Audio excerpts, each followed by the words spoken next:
what's up guys? Thanks for stopping by the channel. So for this video, I really just wanted to present to you the dilemma I had when it came time for me to purchase my first Omega Speedmaster Professional Moonwatch. And at that time, it was really trying to decide between going for the more traditional Hesalite version of this timepiece or opting for the more modern Sapphire sandwich. Now at the time of recording this video, I would also be remiss if we didn't touch on the newly released collaboration between Swatch and Omega, which is their MoonSWATCHs. 11 different colorful Moonwatches that are quite affordable and I'm sure are going to garner a lot of attention. So please stick around to near the end of the video to get my quick take and initial impressions on this press release. And before doing a deep dive into this topic, I would also love to hear your guys' feedback in the comment section of this video. What do you guys look for when it comes time to purchase an Omega Moonwatch?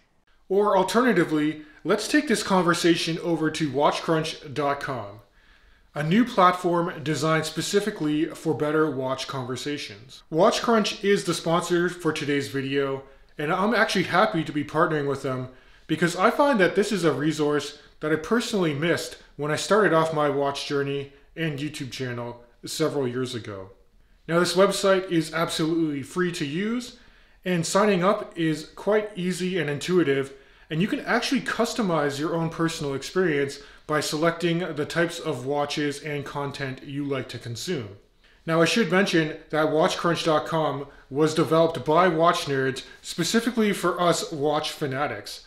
So you're not going to be finding a lot of negativity or people living that flex culture on Instagram. And whether you're just starting off in this hobby or a seasoned watch collector, some of the conversations and connections you can make on this website are very beneficial and can inform your future decisions when it comes to buying watches, trading watches, or just sharing your thoughts on which watch YouTubers you want to follow. Now I'm personally active on WatchCrunch.com, so why don't you drop by, say hi in my profile.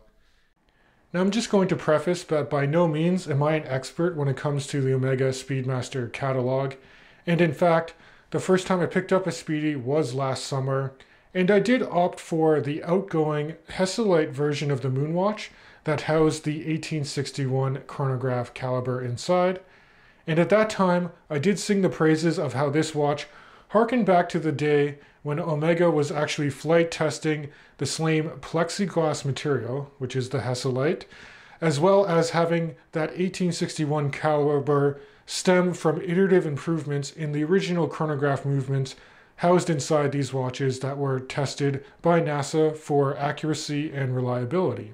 But now if we fast forward to today, the Speedy on my wrist is actually the more modern Sapphire sandwich. This one is the most recent iteration of the Sapphire Speedy with their newly developed coaxial METIS certified chronograph caliber inside. So really what I want to do is present to you the two cases of why I first went with the Hesalite Moonwatch and then transitioned into the Sapphire sandwich. So upon reflection, I'm actually happy that the first Moonwatch I owned was the outgoing 1861 Hesalite Speedy. And I think that this is the watch that appeals to a lot of Omega purists because of course it does share similar heritage to the original Moonwatches. It's also going to be more affordable than any comparable Sapphire sandwich. There's usually just over $1,000 premium to get the Sapphire material on this watch when you compare it to a Hesalite version. And another cool point for the collectors, and this is more specific to that outgoing 1861 iteration of the Moonwatch, is that when you did purchase that from an authorized dealer, the full box, so that's like the Omega style briefcase, came with a lot of cool Omega specific Moonwatch merchandise. Like you had this huge Omega silver medallion, you had a really nice Omega loop, and then you also had some really cool straps, including a NATO style strap that was used by astronauts in space. Now if we transition now and talk about the Sapphire sandwich, there were a couple of key factors that led me to make the switch. I do prefer improvements in technology and specifications over heritage, which I think sometimes can be eclipsed by just the pure marketing of bigger watch brands.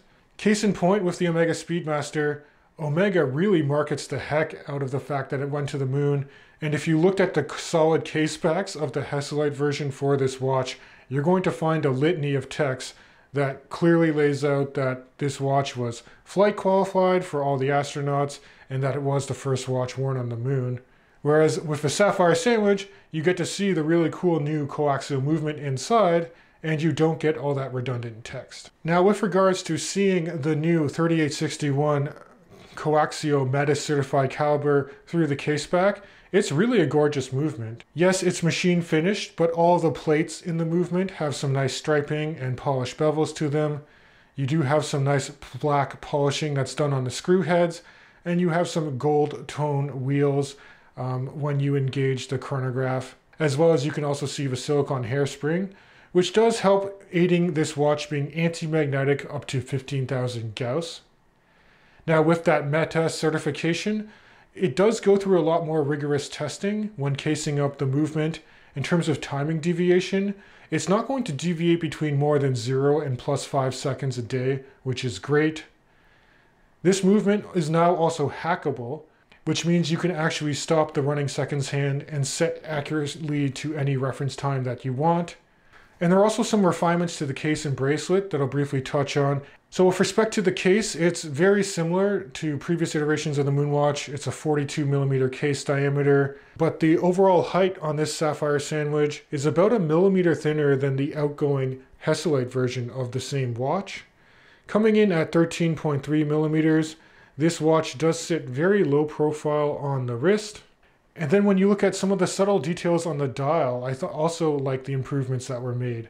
For one, the Omega logo is now applied in silver on the dial instead of just being printed. At a macro level, I would opine that the subdials are more sunken into the dial than before. And there's also a clear ridge that is done around the printed hour markers and minute track for this particular Sapphire sandwich. In terms of low light legibility, the lume on this Moonwatch maintains as good as it always has been, which is to say it's very adequate. Although I will note that for my particular Sapphire sandwich, I noticed that the hour markers stay loomed up a little bit longer than the handset itself. But that being said, getting orientation in no lighting situations is still quite easy to do. This watch maintains an adequate 50 meters of water resistance. It would have been nice to see 100 meters for more of a tool/sports watch, but this is a manually wound mechanical watch, so you're not going to have the crown screwing down all the time because you do have to engage with it fairly regularly, and the crown is usually one of the rate limiting steps for water intrusion. And I'm happy to report that the wearing experience has also been enhanced with this Sapphire sandwich.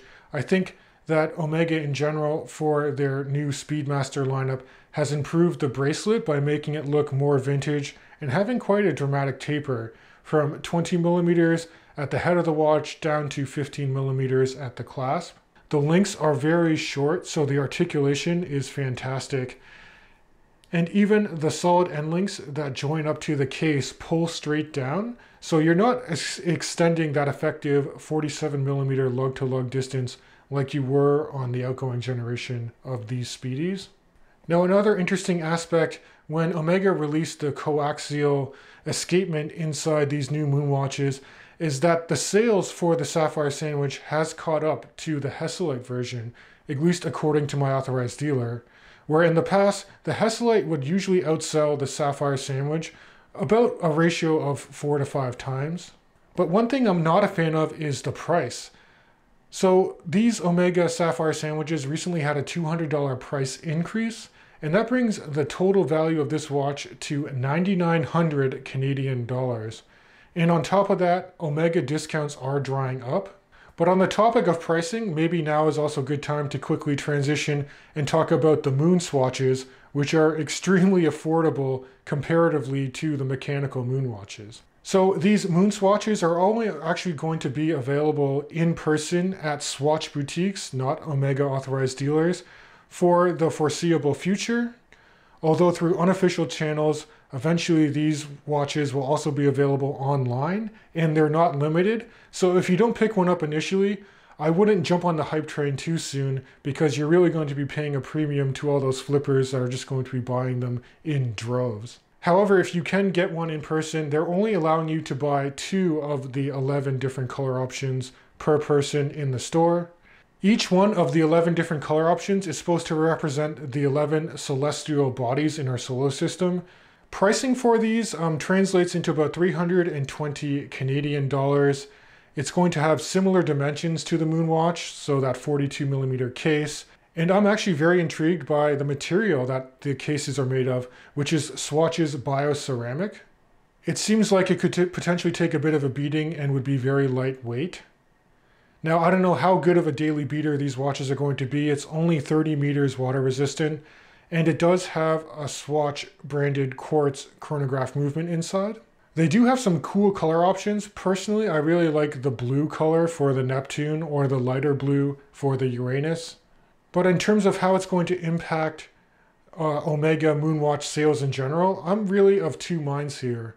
On the one hand, I can see that this being a very affordable entry into picking up a Moonwatch, and you don't want to shell out for a mechanical version of this particular timepiece. But on the flip side, and this is my initial thought, I'm really worried about these Moonswatches diluting the value of the original and iconic mechanical Moonwatches. Especially for those more special edition Moonwatches like the Dark Side of the Moon or Gray Side of the Moon. These watches also have ceramic cases, and that was part of the selling point behind them. So I do think in the short term that the value for these are going to be negatively impacted. But as always guys, I'd love to read your feedback in the comment section of this video.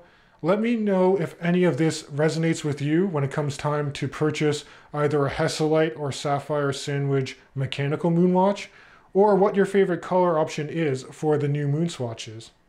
If you do like this content, please consider subscribing to the YouTube channel. It does help me out a lot. And as always, I can't wait to catch you guys in the next video.